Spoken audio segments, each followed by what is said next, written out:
This is the Fifth Estate Winning Headlines, your media police post. In this segment, we summarize some of the headlines that you may have missed this morning, but we also take a look at the political pieces that we call cartoons in this country. Today is the 29th of April, 2021, and I am 2J. I'm 2. And I am Miss K. Again, in case you missed today's headlines, here they are. Daily Nation, rush to install Kwame. The Standard, arrest BBI drama on day one of debate. And The Star, storm hits CJ pick as MPs prepare to approve Kwame. I think nothing interesting, but I think I'll start with The Standard. So The Standard today is carrying the story of the drama, the arrests and adjournments in Parliament as it convened to discuss the BBI bill. However, the story is a regurgitation of exactly what happened in Parliament. It lacks in critical thought and analysis. Instead of using any sound arguments or reasoned logic, instead of trying to discern the game at play or the reasons behind the spectacle in Parliament, they're just reporting unverified gossip. In game theory, the concept of nested games provides that if you see a player behaving suboptimally, it's because they are nested in more than one game. Yes. And what do I mean when I say that a player is behaving suboptimally? I mean that they're not acting in their own best interest. And game theory operates on two basic assumptions. The first assumption is that a player will be rational. Yes. And the second is that the player will act in his or her self-interest when making a decision.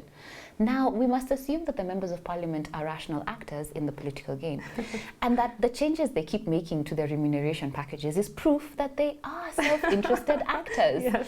But BBI will definitely improve their political and financial position. Yes. So why? Because you have more positions available in the executive, more money to distribute, the possibility of initiating a change to a parliamentary system of government, etc. So when you see rational, self-interested persons behaving in a manner that is contrary to their best interest, then another game, one which we cannot immediately see, is at play. Yes. And according to the story reported in Standard, that game is being managed from Karen. Yeah. So instead of basic reporting, the Standard should have answered some questions. Yes. Yeah. What nested game is being played by the DP and all his allies? Correct. And what's their end game? And an amendment, is it an amendment to the BBI bill or to kill the process entirely? And what is their payoff? Such a story, in my view, would have been a much more interesting read. That is so true, indeed. So on that note, Yes, that was The please tell Standard. us Yes. what On the- happened. no, with I want to toss The Standard. I Oh think yeah, you've toss proven it, that toss it's a it. useless headline. Completely toss it. Toss The Standard. And And then then I tell think us. I'll take on the Daily Nation and The Star. Because the two dailies are telling us that some people in the country are upset that the three arms of government are held by members of the Gema Nation. They are upset, but they are also not without a point. Yeah. Okay. But let us examine something. Ethnic arithmetics and the psyche of any nation favors the masses. Yes. And Kenya is no exception. Yes. It is a fact that by the numbers, the Gema Nation are the masses. Yeah. 2M, how many numbers is that? 5.6 And that's only the voter base. That's not Yes. talking about like actual population. 5.6 million. However, is this fair? Debatable. Is it fixable? Yes. So the Constitute project is an index that analyzes the constitutions of every country in the world to make comparisons and analyses. And at looking in Kenya's constitution, it became very clear to me where we have gone wrong as a country. For example, the global average number of rights stated in constitutions around the world is about 40 distinct rights. Okay. However, in the Kenya Constitution of 2010, it bestows on the Kenyan citizen almost 70 distinct rights. Wow. 30 more than the global average. Yeah. Now, civil society and the Boniface Mwangis of the world would have you believe that this is a good thing. Right. But I want to tell you that they are categorically wrong. Yes. Let me explain. Those 70 rights in our constitution, whose reality are they based on? Correct. If they were based on a Kenyan reality, many of our complaints about inclusion and representation would rarely exist. Yeah. In my view, those rights that we applaud ourselves for are based on a Western concept. Yes. Now, Western rights are founded on the rights of the individual, Yes. not on groups. Yes. And herein lies our problem. Yes. Okay. We live in a complex, multi-ethnic society, and our constitution ought to reflect that. I agree. Currently, it does not. And yet, if we are satisfied with the individualistic nature of our constitution, Yeah. then who cares if the judiciary, the executive, and the legislative arms are represented by certain communities? Yeah. Is this not what we paid for? In that case, those who are complaining should shut it. But if we think that we deserve a Kenya whose constitution is a reflection of our diversity, we should fight for that. The Swiss rejected the typical Western model because of their own regional diversity. Correct. And built an executive model to include the various geographical and language regions in the country. This is what we need. Yes. And you know what this sounds like to me? The Building Bridges Initiative. Oh, who would have thought? I rest my case. I do agree, and I do like that comparison between our very cultural and communal society as opposed to the individualistic nature of Western societies. And if at all we're being true to that individualistic nature, then would it matter what community you came from? It just matters who you are as an individual. Exactly. Doesn't it? Wait, so on that note, we're tossing both there? Oh yes, let me do that before. Very fast. Actually, everything. Toss them all. Absolutely. Ladies and gentlemen, today I will not discuss politics. I want to discuss something greater that's happened this week. On Tuesday, President UHURU Kenyatta launched a new digital lands management system. He called it Ardhi Sasa. Ardhi Sasa is a land registry system that allows you and I to transact land matters online from your phone or laptop without you having to queue at the lands ministry for days on end trying to find a file that's been hidden by unscrupulous land officials. Yes, government does have some rotten apples. We do admit that. I know one or two, and funny enough, they all stay in Karen. Anyway, why am I telling you about the new land digital system? Would you imagine, since independence, Kenya's land system was manual, that you and I needed to meet a chief, a land committee, look for brokers, engage a battery of lawyers just to buy an eighth of an acre. That land transactions would take months to complete because of all the paperwork, of all paperwork and the due diligence required. People, Kenya now has a land digital system that enables you to conduct a search for property, transfer property, order title deeds, all from your laptop or phone. And guess what? It's been built by Kenyans and it runs for 24 hours. And there's no system like it in Africa. So what does this mean? The ripple effect is big. And the biggest ripple effect is in the building of confidence of systems. Systems that are seamless and predictable. Investors buy this confidence, and this is all over the world. They buy confidence. And confidence is a byproduct of certainty. But more importantly, it's a system that cleans up our act and the way we do things. It removes conmen, land thieves, and gives surety to you and I that land dealings are above board. No more primary school land or airport land will be stolen after this. No sewer land will be transferred to senior government officials after this digitization. Every acre will have a record. This is what Kenyans want, a conducive and predictable environment to do business. Great job, UHURU Kenyatta. I do have to say that that is a revolutionary thing. It is. In fact, back to my concept of suboptimality, I think the lands registry was the most suboptimal place. And in fact, very many people have landed in court where their own land was stolen, in fact, sold right beneath them, and they discovered when they came to be evicted. I mean, guys, can you imagine a whole senior member of government who stays in Karen owned the royal land was designated as sewer? Do you think any other president coming in after 2022 will be able to do that? Absolutely not. And I believe that part of this program is to extend it nationwide, right? Nairobi is like the pilot, and then it's a pilot. And once it works here in Nairobi, then we can roll it out in all the counties and ensure that that sort of justice, that sort of right and duty is given to all Kenyans. We have a three-part criteria that we use to judge our headlines. We ask ourselves three questions. Is a headline topical or speculative, repetitive or groundbreaking, and thoughtful or just plain lazy? Because of thoughtlessness and laziness, we tossed all the headlines. Absolutely. Onto the political pieces that we call cartoons in this country. Just like the headlines, we have a three-part criteria that we use to judge the cartoons for you. We ask ourselves, are they humorous or dry, satirical or pessimistic, and effective or just plain lazy?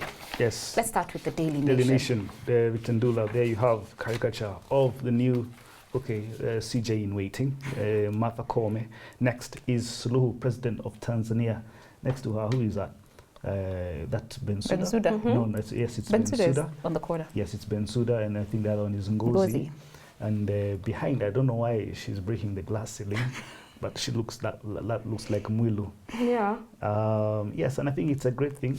I remember Prof tweeting this, and he said that Martha Koome and what's her name, Joki Dongo, were a product of a strategy he wrote for FIDA in 2001. Very true. And that makes them students of Fort Hall School of Government. However, I think that the cartoon is just weird. Can I say that? Yes. I feel like he's trying to do something flattering, you know, trying to draw the crashing of the glass ceiling. Yeah, but it looks more painful and almost like that game whack-a-mole, where you hit when one animal comes up, you hit it, and then another one.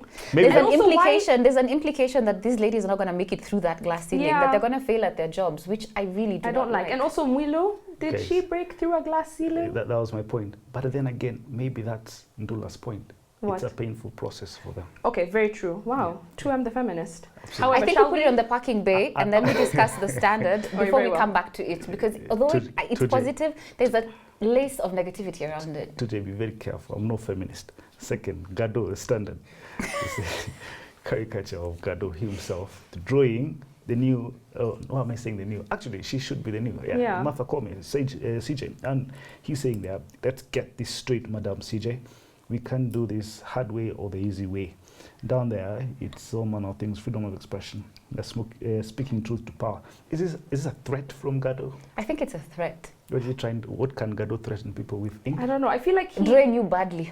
But he likes to threaten people, right? He's an exile of Tanzania, his native country. Yeah. Maybe he wants to move on to Uganda. We can threaten him to deport him. Yeah, okay, guys, can we just get to the point? All of these cartoons are terrible. Toss them. And there was no cartoon from the start today. And we have no winning cartoon. And now on to our final thought. But before we get there, don't forget to subscribe to our YouTube channel. And for those who have subscribed, we'd like to thank you. We have hit 100,000 followers. I'll keep repeating it until we hit the next barrier. 100,000. 100,000. Now our final thought. It is inspired by a book entitled The Lost City of Z, A Tale of Deadly Obsession in the Amazon by David Gran. The Lost City of Z? Z. The Lost City of Z. Z, we were taught by the Brits. Please. There we go. Z. How would a Kikuyu say it? J-Z. Oh Z. boy. All right. So, on to more important things. In 1925, Percy Fawcett ventured into the Amazon to find an ancient civilization, hoping to make one of the greatest discoveries in history. So at this time, Europeans believed that the world's largest jungle concealed this glittering kingdom of El Dorado. Thousands had died looking for it, and many scientists were convinced that the Amazon was actually just unfriendly to more technologically able humans. But Fawcett had spent years building this scientific case, and with his son's best friend, and a company of a small support team, they headed off into the Amazon in search of this ancient fabled city that he called the City of Zed. Then his expedition vanished, and they were never seen again. Sorry, I had to give you that ending very quickly. Right. So Fawcett's fate and the tantalizing clues that he left behind about Zed became an obsession for hundreds of thousands of people who tried to follow him into the wilderness, in either to find this legendary city or to find him himself. And the author, David Gran, joins that crowd of people who are very mystified by all of this. And so Gran became fascinated by Percy Fawcett after he stumbled upon a treasure trove of his journals. And he wasn't alone. As I said, thousands of people had tried to do this in going into the Amazon jungle in search of them. So just to go back a bit, in 1906, Fawcett accepted an offer from the RGS, which is the Royal Geographical Society, correct, to map, and I quote, some of the dangerous blank spaces in South America. Such a colonizer thing to say. I know. And so Fawcett had grown up at the height of the British Empire, and he was inspired by travelers like David Livingstone who searched for the heart of Africa. And in truth, fewer places were left to explore. Fawcett himself wrote in his journals that the Amazon remained the last great blank space in the world. It really annoys me how these colonizers speak.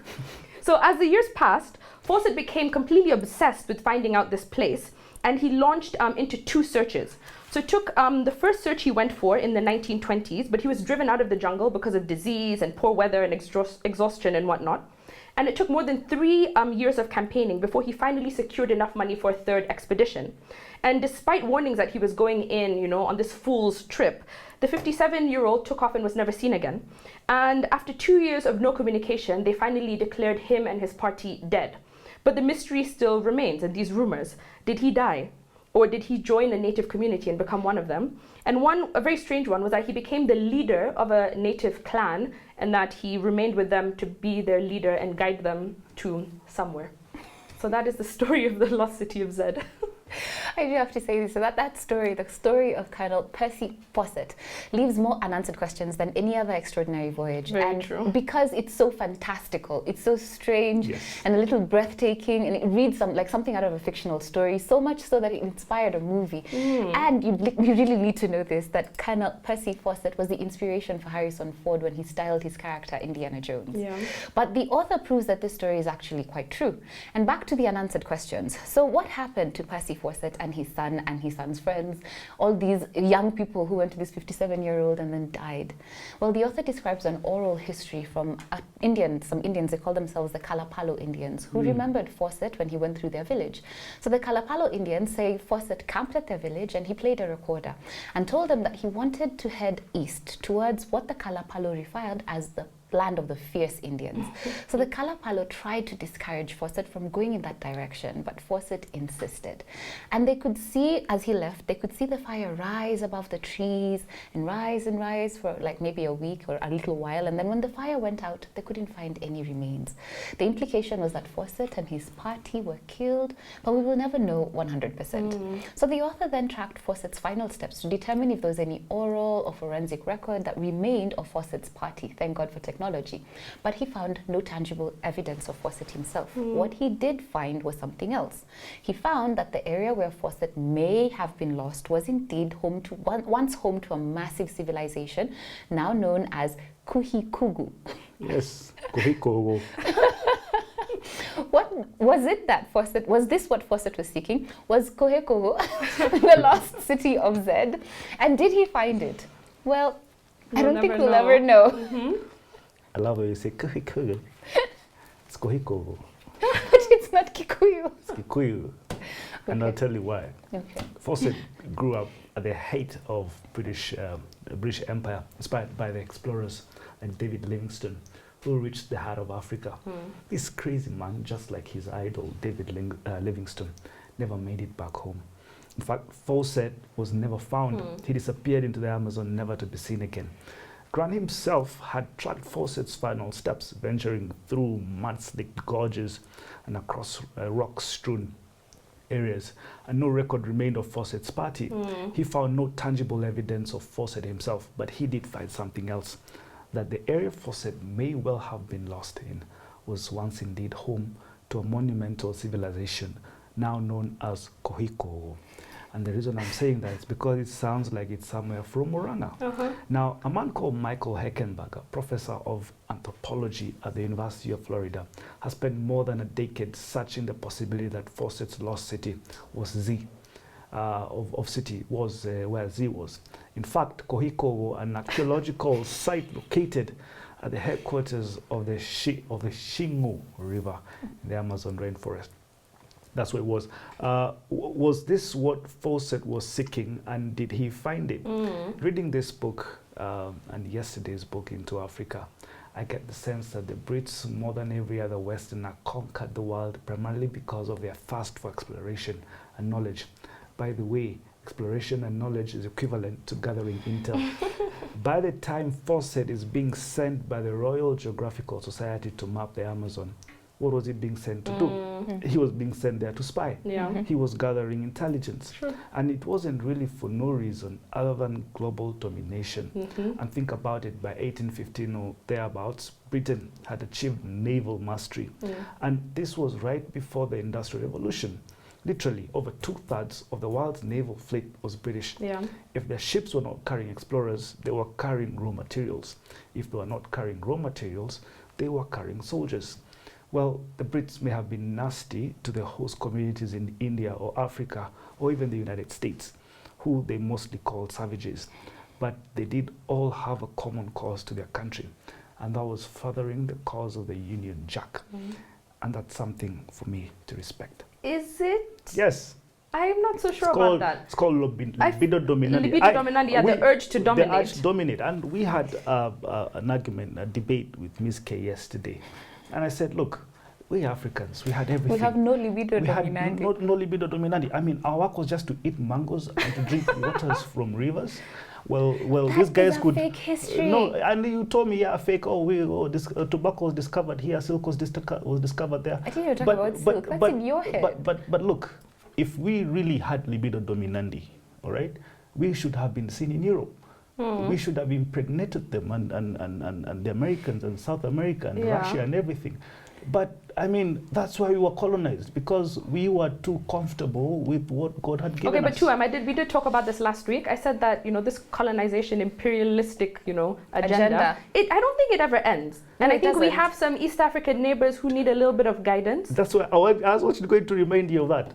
Don't you think, Tujay, that we should go east a little bit and go and colonize those people? I don't know. Anyway.